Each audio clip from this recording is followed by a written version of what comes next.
Franchise Quarterback, le podcast des fans de foot US. Et bonjour à tous, bienvenue pour un nouvel épisode de Franchise QB.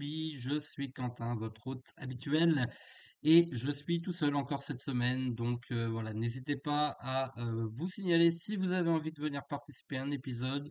Comme je le rappelle chaque semaine, hein, c'est ouvert à tous. Si vous regardez les précédentes vidéos pour cette année, on a déjà eu pas mal d'invités différents, fans de différentes franchises. Voilà, c'est toujours plus sympa de discuter à deux, mais voilà, faute d'invité cette semaine, je fais l'émission tout seul, donc ce sera beaucoup plus rapide, hein.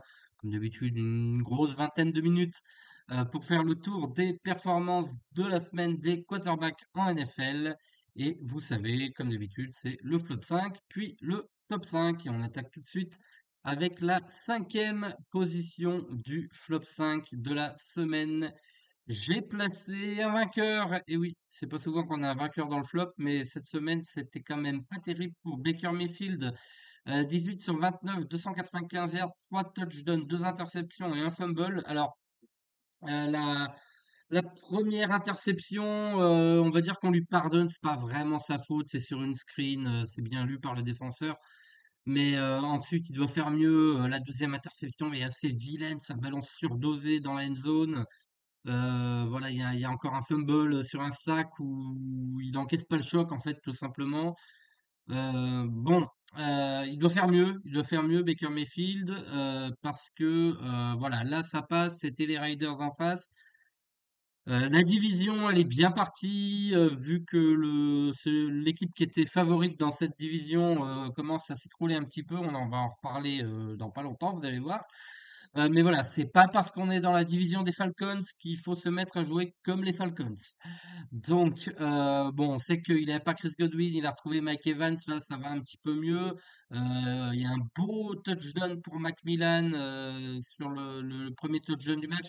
Mais ensuite, ça coince un petit peu. Alors, il était un peu moins aidé qu'à l'accoutumée au sol, on va dire, parce que Bucky Irving, le rookie, s'est blessé en début de match, mais Rashad White a quand même fait le taf.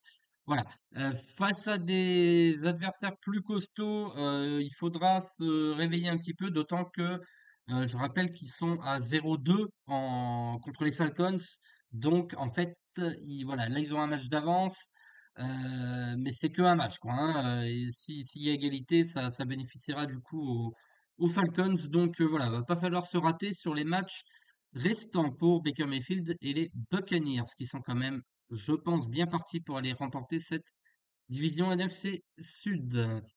En quatrième position du flop, eh ben, je vous l'avais dit qu'on allait en reparler tout de suite. J'ai placé Kirk Cousins, 23 sur 37, 344 yards, 4 touchdowns à la passe, 2 interceptions. Oui, alors voilà, le nombre de yards est quand même assez satisfaisant. Il y a quelques beaux lancers en profondeur, je pense sur Mooney par exemple. Ray McLeod aussi a fait du beau jeu en yards after catch, donc sur des petits lancers. Il est capable, hein, Kirk Cousins, on le sait, d'avoir un peu les trois niveaux de lancer, mais c'est trop irrégulier, c'est trop irrégulier sur ce match. Des interceptions en plein milieu du terrain sur le linebacker, mais c'est pas possible de lancer des interceptions pareilles. Il y a un autre QB qui en a fait une autre dans le même genre, on va en reparler tout à l'heure, mais c'est pas possible de lancer ces interceptions-là. Il n'a pas de mobilité, hein, on se demande s'il n'est pas encore un peu blessé de sa grosse blessure qu'il avait eue l'année dernière. La seule fois où il court pour aller chercher une première tentative, c'est rappelé pour un holding. Il n'est pas aidé par sa défense. Vous verrez Dee Alford sur le deuxième touchdown de Justin Jefferson. C'est clownesque. Le mec, limite, il se jette au sol pour pas qu'on accuse de cette février, c'est pas la passe, quoi. Et c'est un peu pareil sur un autre touchdown en fin de match, je crois que c'était le troisième de John Addison. Donc voilà, pas aidé par la défense, il a de la chance en plus par Cousins, il y a un touchdown, pardon, un lancer, qui aurait dû être une interception de Griffin. Et en fait, le ballon est lancé un peu trop près, enfin comment dire, pas assez sur pas assez fort, en fait, pas assez sur le receveur. Et Drake London va le chercher, s'y accroche, les deux se battent et c'est Drake London qui ressort avec. Euh, voilà, gros jeu de main, les mains d'une force incroyable de Drake London là-dessus, mais voilà, le quarterback, il n'est pas censé avoir besoin de receveurs qui font des trucs de dingue comme ça pour s'en sortir, surtout dans une division où on est censé être favori et surtout avec tous les skill players, hein, qu'on a pris du côté des Falcons et peut-être qu'on commence un peu à le regretter là parce que justement cette défense elle aurait bien besoin de monde sur la ligne, sur les lignes défensives, même si sur ce match ils s'en sont pas trop mal tirés. Sur la ligne défensive, sur la ligne offensive aussi, même si c'est pas la pire de la ligue, voilà, dans les tranchées, on sait que on dit souvent que le foot se gagne dans les tranchées et là, ces Falcons, j'ai un peu l'impression que c'est ce qui leur manque. Comment dire, c'est voilà, c'est bien beau d'aligner des noms, mais dans les faits, ça se traduit pas par les actes. Kyle Pitts qui a pas de main sur il aurait pu avoir un touchdown dans le garbage time là. Bon, compliqué pour les Falcons. On va voir s'ils arrivent à se réveiller et à jouer cette division qui est encore prenable. On en a parlé tout à l'heure. Ils sont à 2-0 face à leur adversaire direct, les Buccaneers. Donc voilà, il y a un match de retard. Il va falloir se battre pour aller le chercher, mais c'est pas encore perdu. Troisième du flop. Eh ben, on reste sur ce match entre les Riders et les Falcons. J'ai placé Aidan O'Connell 11 sur 19, 104 yards, pas de touchdown, une interception, un fumble, un touchdown à course sur un QB sneak. L'interception, elle est dégueulasse, mais alors dégueulasse. Le fumble, ça doit jamais arriver. C'est si, en fait, il rate le snap, quoi. Je veux dire, à un moment donné, si t'es pas capable de faire un snap, de récupérer un snap en NFL, faut se poser des questions, quoi. Alors, ça leur a déjà coûté les victoires face aux Chiefs. Bon, là, face aux Chiefs, c'était plus le centre qui avait lancé pour éviter le deal of game. Mais bon, voilà, il doit être attentif à ce genre de choses, le quarterback, normalement. Et quand le centre fait une erreur, il doit être capable d'aller la récupérer. Donc voilà, là, ça a coûté un fumble du coup. Euh, Pourquoi dire en fait, la saison elle est pénible du côté des Riders. Elle est pénible. On attend la draft. Voilà, Desmond Ridder est rentré en fin de match. C'était guère mieux. Donc bon bah voilà. On attend la saison prochaine pour les Riders parce que il va falloir un quarterback, celui que vous voulez, mais un quarterback. Numéro 2 du flop, j'ai placé Drew Lock, 21 sur 49, 227 yards, pas de touchdown, une interception, 59 yards à la course quand même, donc ça c'est assez encourageant. Il avait déjà bien couru la semaine précédente, il avait d'ailleurs marqué un touchdown au sol. Euh, En fait, c'est pareil, je sais pas trop quoi dire sur Drew Lock. Moi, j'étais, alors, optimiste, entendons-nous bien, mais je pensais que ça pouvait être un QB2 décent qui arrive à peu près à faire un job correct. Il l'avait montré à Seattle, le peu où il avait joué, il avait été passable, correct. Et en fait, en fait, c'est compliqué aussi, hein, donc, en fait, j'ai l'impression, vous savez, de voir quoi? J'ai l'impression de voir jouer les Titans de Ryan Tannehill l'année dernière, là, avant qu'il lance Will Levis. Euh, voilà, on- c'est d'un ennui ces Giants. Ça fait peine à voir, ça fait vraiment peine à voir jouer. Alors j'aime bien le petit rookie running back Tracy. Voilà, c'est pareil, on attend la draft, même s'il y aura débat, hein, on en reparlera dans notre émission draft. Est-ce que les Giants vont prendre un quarterback? Peut-être, mais peut-être qu'ils attendent le deuxième tour et qu'ils font autre chose au premier. Parce qu'il y a un certain Monsieur Manning qui arrive l'année d'après, donc après, voilà, c'est toujours un peu compliqué. À la draft, il suffit que ton QB fasse une saison à peu près passable et que tu finisses à 5 ou 6 victoires et tu n'es plus en position d'aller chercher le QB que tu veux l'année d'après. Donc c'est toujours un pari à prendre, mais il y a tellement de manque dans cet effectif que je suis pas sûr que vu la classe de quarterback, en plus, si ça avait été cette année, d'ailleurs, ils avaient essayé hein, cette année, hein, il y a eu les infos qui sont sorties, ils avaient essayé de monter, ils étaient très très chauds sur, je crois que c'est Drake May, hein, mais les Patriots ont pas voulu bouger, les Commanders non plus, Et du coup, les Bears, j'en parle même pas. Et du coup, bah voilà, ils ont fait le choix de la raison. Ils se sont rabattus sur Malik Nabers. Et voilà, je pense quand même que c'était une bonne chose parce que c'est un bon joueur, Malik Nabers. Voilà, c'est peut-être le meilleur receveur rookie de cette saison, en tout cas, vu comment dire, le manque d'explosion de Marvin Harrison. Euh, donc voilà, il y a des pièces, mais il va falloir continuer à en ajouter. Puis il faudra voir aussi ce qu'on fait du coaching staff. Est-ce que on change ou pas? C'est toujours compliqué avec un bilan pareil de se dire ouais, on va quand même pas changer. Ouais, mais je pense que je sais pas. Qu'est-ce qu'ils peuvent avoir de mieux en fait? C'est ça la question. Qu'est-ce qu'ils peuvent avoir de mieux en head coach? Je suis pas certain que ce soit la bonne solution, en tout cas, de renvoyer, excusez-moi, depuis tout à l'heure, je cherche le head coach des Giants, Brian Daboll, merci. Voilà. Voilà, je suis pas certain que ce soit la meilleure idée, en tout cas, de le renvoyer. Bon, on verra bien ce qu'ils font, mais ça va être une franchise très intéressante à suivre en vue de l'intersaison et de la saison prochaine. Numéro un du flop, j'ai enlevé le maillot parce que il y en a marre. Il y en a marre. Kyler Murray.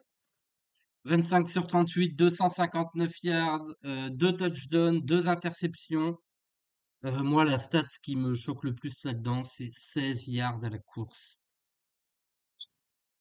Il me fatigue quand il est comme ça. Je répète la même chose en boucle depuis le début de saison, mais voilà, Kyler Murray, c'est soit il joue niveau top 5 QB de la ligue, soit il joue niveau flop 5 QB de la ligue. On a l'impression qu'il n'y a pas de milieu et on a l'impression que dès que ça c'est mal enclenché, il n'arrive pas. Le langage corporel est dégueulasse. Alors oui, d'accord, il veut finir par lancer 2 touchdowns, il y a cette conversion à 2 points à la course, ok, mais le, le play calling n'était pas toujours très inspiré non plus de Drew Petzing. Alors ça a couru un peu plus qu'il y a 15 jours en arrière contre ces mêmes Seahawks. Mais la ligne offensive, Jonah Williams, j'ai l'impression qu'il a un peu cassé le truc parce qu'on avait une ligne offensive qui tenait bien la baraque. Voilà, Paris Johnson, le tackle gauche sophomore, ça fait 15 jours, 3 semaines qu'il enchaîne les matchs compliqués. On voit des pénalités qu'on voyait pas avant non plus. Non, vraiment. Et Kyler Murray, je suis désolé, mais encore une fois, je pense pas qu'on cherche à s'en séparer parce que déjà il a un très gros contrat. Je suis pas sûr que quelqu'un voudrait non seulement le récupérer et en plus envoyer les. J'imagine que ce serait au moins un premier tour de draft pour le récupérer. Et comme je disais, la question se posait quand, en début de saison, on envisageait la possibilité que les Cardinals soient top 5 de la draft. Là, d'accord, mais ce sera pas le cas. On va se retrouver à la pire place parce qu'a priori, il n'y aura pas de playoff. Ça va commencer à devenir compliqué avec 2 matchs de retard sur les Seahawks. Les Rams en plus qui reviennent bien, les Niners qu'il faut pas enterrer. Donc voilà, on va se retrouver, je sais pas, 16e, voilà, un truc du genre à la draft, super. Euh, et ouais, ben en fait, ce qui m'énerve, c'est le langage corporel. En fait, on a l'impression que voilà, dès que ça commence à mal se passer, il y a, allez, vas-y, c'est bon, je m'en fous. Quand ça démarre fort, il est capable d'enfoncer la tête sous l'eau de l'adversaire et de vraiment jouer à un niveau de fou. On l'a vu, mais on l'a trop peu vu. Et le problème, c'est que j'adore Kyler, j'adore vraiment, et je serais malheureux si on venait à s'en séparer, mais si on se place du point de vue de la franchise, il y a un moment donné où la question va se poser, parce que il a été quand même drafté en 2019, donc 19, 20, 21, 22, 23, 24, c'est sa 6e saison en NFL.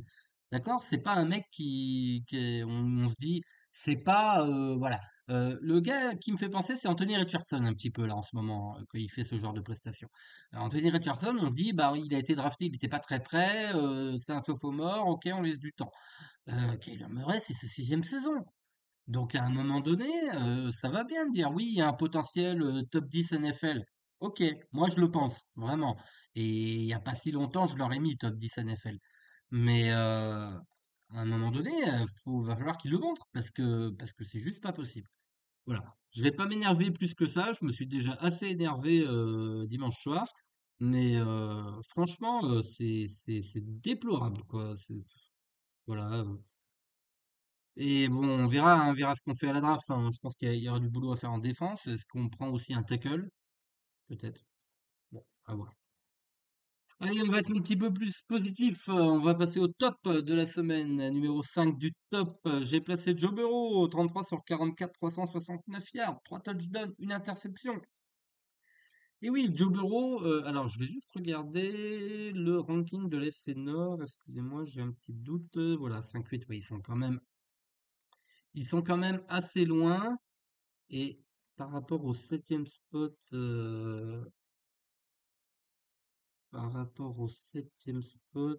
voilà, ils me le mettent que en. Alors, pardon, excusez-moi, NFL Playoff Picture, hein, c'est un site.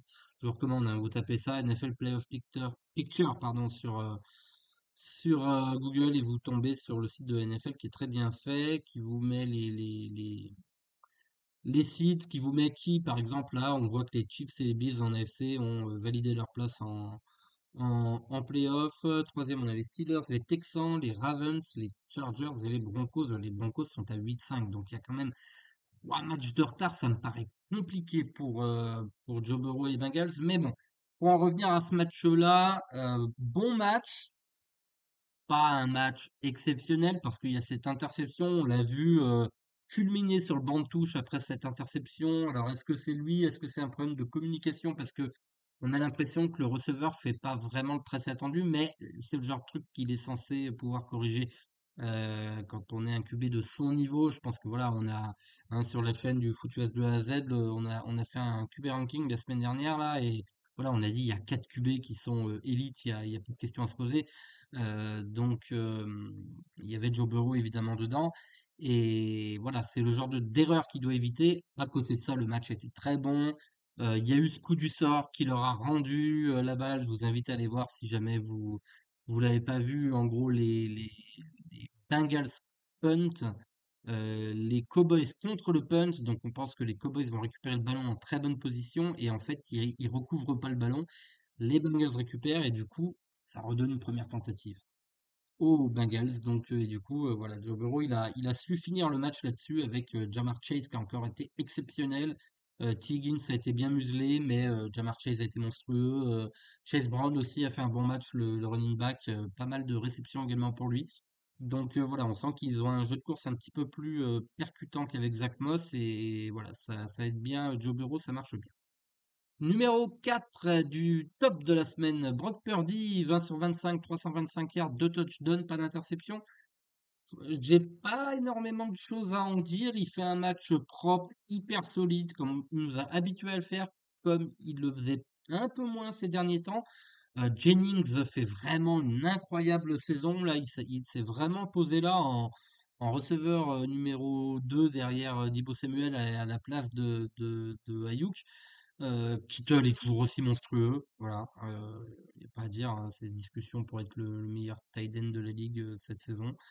Donc voilà, et Brock Purdy, bah, face à une équipe des Bears qui a pas montré un très beau visage, mais qui avait une défense qui nous avait habitués à quand même bien tenir la baraque, bah là, lui, il s'est pas embêté, hein, il a fait le boulot et une belle victoire pour les Niners qui reviennent dans la course.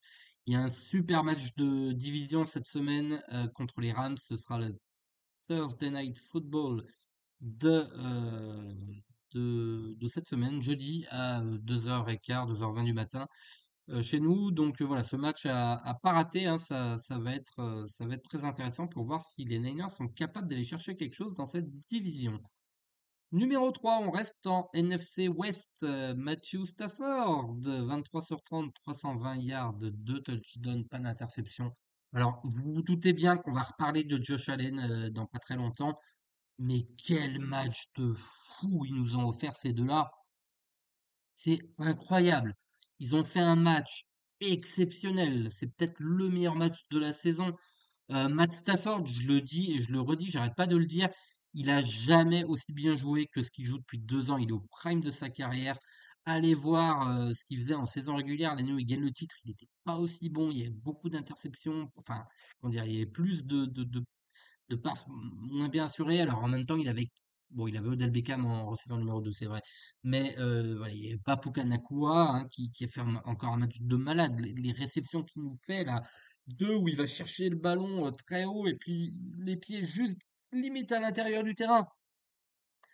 Non, vraiment, il est au prime de sa carrière. Il fait une saison incroyable. Et les stats, elles auraient pu être encore plus lourdes sur ce match-là. Donc j'ai dit, 320 yards. Parce que les arbitres ont rappelé la réception de Demarcus Robinson en sifflant une interférence de passe offensive de la part d'un autre joueur, je crois, de l'équipe. Euh, je suis désolé, mais les arbitres, les zèbres, ils aiment pas le foot. Pour rappeler cette passe qui est magnifique, qui est lancée à la perfection, vraiment, non, vraiment, les arbitres n'aiment pas le foot. Voilà. Mais bon, on le sait, hein. On le sait. Et puis, je voulais saluer un dernier truc sur ce match-là et sur Matthew Stafford. C'est comment dire, les gros avocats, les grosses noix, ce que vous voulez pour pas être vulgaire, de McVay, le head coach qui va sur la quatrième tentative, 4e et 5, alors qu'il mène dans le quatrième quart-temps. Franchement, voilà, fallait y aller. Et Matthew Stafford, il a toujours eu un point fort, en tout cas, et là encore, c'est qu'il est clutch. Il sait être clutch quand il y a besoin. Et là, il a été la chercher. Il a été la chercher, il a été trouver le receveur qu'il fallait. Et voilà. Et du coup, ça fait une belle victoire pour les Rams de prestige face à une très belle équipe des Bills. Et eux, ils sont complètement relancés dans la division. Numéro 2 du top de la semaine, Sam Darnold, 22 sur 28, 347 yards, 5 touchdowns, pas d'interception. Un petit bémol quand même, attention au sac. J'ai trouvé qu'il gardait un petit peu trop le ballon. Alors, il a la confiance, c'est bien, mais faire gaffe à pas trop l'avoir. Surtout qu'on dit souvent que les Falcons sont le pire pass rush de la ligue. Faut pas oublier les Cardinals non plus, hein. Mais voilà, d'habitude, nous ont pas habitués les Falcons à faire autant de sacs et voilà. Donc c'était le petit bémol que j'avais à faire sur Sam Darnold, mais à côté de ça, quel match! Et vraiment quel corps de receveur incroyable. Addison, il fait un match de zinzin. Le premier touchdown où il s'ajuste pour aller chercher le ballon alors que la balle est un peu sous-dosée.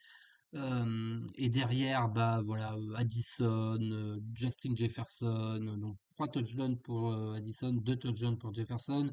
Hawkinson aussi a fait des belles réceptions, le tight end. Donc vraiment, vraiment, vraiment, les Vikings, ils font pas de bruit puisqu'ils ont eu un petit passage à vide à un moment donné, mais ils sont là avec leur bilan. Et d'ailleurs, je regardais la playoff picture, je me demande, je vais pas vous dire de... Non, ils sont pas eux qualifiés, hein, ce sont les Lions et les Eagles qui ont validé leur spot en playoff, mais ça sent quand même très très bon pour les Vikings. Le site de la NFL m'indique plus de 99% de chances de se qualifier en playoff. Bah oui, hein, il reste, euh, il reste 15, 16, 17, 18, 4 matchs et ils ont 4 matchs d'avance sur les Rams. Donc il faudrait que les Rams gagnent tout et que les Vikings perdent tout. Avec en plus les Packers et les Commanders qui soient excellents derrière. Ouais, ça paraît quand même assez peu vraisemblable et on devrait retrouver les Vikings en playoff. Le seul truc qui est dommage pour eux, c'est qu'ils ont les Lions dans la division et que du coup, ils auront probablement un, un match à l'extérieur du coup en playoff. Et le numéro un du top, et oui, il a perdu, mais écoutez, on était obligé, j'étais obligé. Josh Allen, 22 sur 37, 342 yards, 3 touchdowns, pas d'interception et 3 touchdowns à la course. Vous avez peut-être vu le bandeau si vous avez regardé le match. C'est le premier de l'histoire à faire 3 touchdowns à la passe et 3 touchdowns à la course dans le même match. Il est juste trop fort. Voilà. Un seul défaut, Josh Allen, trop fort. Il a gommé en plus ces petites interceptions parasites qu'il pouvait avoir les années d'avant. On sent qu'il gagne en maturité. Non, vraiment, même les screens, il y a un touchdown sur une screen, on pourrait se dire, bon, bah voilà, une screen. c'est pas le QB qui fait le jeu, mais il les vend tellement bien que ça contribue aussi à du coup libérer de l'espace et à le lâcher au bon moment et aller le plus loin possible. Il y a un touchdown qui est marqué comme ça, je crois que c'est Johnson, le deuxième running back. Euh, non, vraiment, il fait tout, quoi. Le touchdown de McCollins, allez revoir ça, la passe, elle est merveilleuse. La réception de Shakir juste avant qui arrêtait à 1 yard juste avant le deuxième touchdown à la course de Josh Allen, c'est juste parfait, c'est au centimètre près. Alors le receveur est très bon, il fait un touchdown aussi assez dingue, Shakir, oui. Il réceptionne et il va chercher après contact, il évite enfin il rentre dans le tas et ça casse deux plaquages. Non, vraiment, on était inquiets. On était plusieurs, mais moi le premier, j'avoue que j'étais cette équipe des Bills, on se disait, oh ouais, bon, bah, qu'est-ce que ça va donner? Le corps de receveur est quand même pas fou. Ils ont su faire ce qu'il faut à la draft. Bon, Keenan Coleman est blessé, mais ils ont su faire ce qu'il faut à la trade deadline en allant chercher Amari Cooper également et Josh Allen, il s'adapte à ses receveurs et il les fait grandir, il les fait être meilleurs et c'est ce que font les grands QB en fait. C'est ce que fait Patrick Mahomes aux Chiefs depuis des années et c'est ce que fait Josh Allen cette année. Et je pense que là, on se disait un petit peu, bon bah le MVP assez logique, ce sera Lamar. Avec la défaite de la semaine dernière, les Ravens sont même pas sûrs de remporter leur division. Je suis pas sûr que Josh Allen soit pas MVP avec ce genre de match. Franchement, je vais regarder. Alors en direct, je vais pas regarder parce que c'est vrai qu'en France, on peut pas parier sur ce genre de choses, mais à l'étranger, c'est autorisé. Donc je vais juste regarder si on a les cotes pour savoir qui sera MVP. Ah bah ça alors. Alors Josh Allen est passé favori assez largement pour, euh, pour être MVP, je peux pas vous le traduire en cotes parce que c'est les cotes américaines à base de moins machin, plus machin. Alors moins 400 pour ceux pour qui ça veut dire quelque chose. Voilà. Les Américains, vous savez, ils aiment bien ne rien faire comme les autres. Alors même les Anglais qui ont un système pourri, ils ont réussi à en trouver un encore plus pourri. Voilà, nous, on multiplie par la cote et ça donne le gain. Voilà, une cote de 2, c'est une chance sur deux. Bah eux, voilà, bon, moins 400, voilà, je sais pas ce que ça veut dire, mais en tout cas, il est largement favori. Et alors, le deuxième favori pour être MVP, c'est Saquon Barkley, figurez-vous, pour les bookmakers à Vegas, hein, voilà. Et ensuite, c'est Lamar Jackson. Jared Goff mérite d'être dans la discussion également. Bon, ils mettent Patrick Mahomes, ensuite, je suis moins sûr, mais voilà, ça devrait jouer du coup entre ces quatre-là. A priori, bon, peut-être que si le bilan des Bills s'effondre un petit peu et que les Chiefs aussi, Jared Goff, il mérite quand même d'être dans la discussion pour ce qu'il fait, mais on a l'impression que l'équipe est encore mieux rodée, alors que Josh Allen, lui, vraiment, il tire son équipe vers le haut. Il est incroyable, il est juste incroyable. Bravo à lui, c'est en tout cas mon MVP de la semaine à moi, et je pense de beaucoup de monde. Voilà, ils font plaisir à voir jouer. Ce match était un régal pour un supporter neutre. Alors évidemment que j'aurais, en tant que fan des Cardinals, j'aurais préféré que les Rams perdent, mais franchement, on s'en fiche un peu. Voilà, à la fin, ce qu'on veut voir, c'est du beau foot. Voilà, le foot était magnifique ici. Et donc, attention aux Bills, ça va être assez intéressant quand même Alors maintenant, du coup, ils ont pris un petit peu de retard. Je retourne sur ma playoff picture parce que du coup, ils sont eux à 10-3 et les Chiefs sont à 12-1. Il y a 2 matchs de retard, mais ils ont le tiebreaker puisqu'ils ont gagné contre les Chiefs. Donc, peut-être si les Chiefs lèvent un peu le pied, mais bon, il reste 4 matchs, ils en ont perdu qu'un seul cette saison. Je les vois mal en perdre deux quand même. S'il y avait un match d'écart, je vous dirais peut-être, mais là, quand même, les Chiefs sont bien partis, hein. Vous savez, la première place, elle est importante ça offre une semaine de bye, hein, une semaine au repos en playoff, et donc, et ensuite on affronte l'adversaire le moins bien classé pour le match de Divisional Round. Donc, voilà, c'est un gros avantage et ça assure aussi de jouer à domicile. Alors les Chiefs, ils vont jouer les Browns la semaine prochaine. Ils recevront les Texans. Ce sera pas facile, mais les Texans sont un peu en perte de vitesse. Ils iront à Pittsburgh et ils iront à Denver pour le dernier match. Faudra voir s'il y a de l'enjeu pour les 2 équipes sur ce match-là et les Bills, avant qu'on se quitte, je vais vous donner leur calendrier. Ah, il est pas facile du tout, hein. Il est pas facile du tout parce qu'ils vont jouer à Détroit cette semaine et derrière, c'est plus simple. Ils vont jouer 2 fois les Patriots et ils vont recevoir les Jets. Mais on sait que la division, hein, c'est toujours des matchs un peu casse-gueule.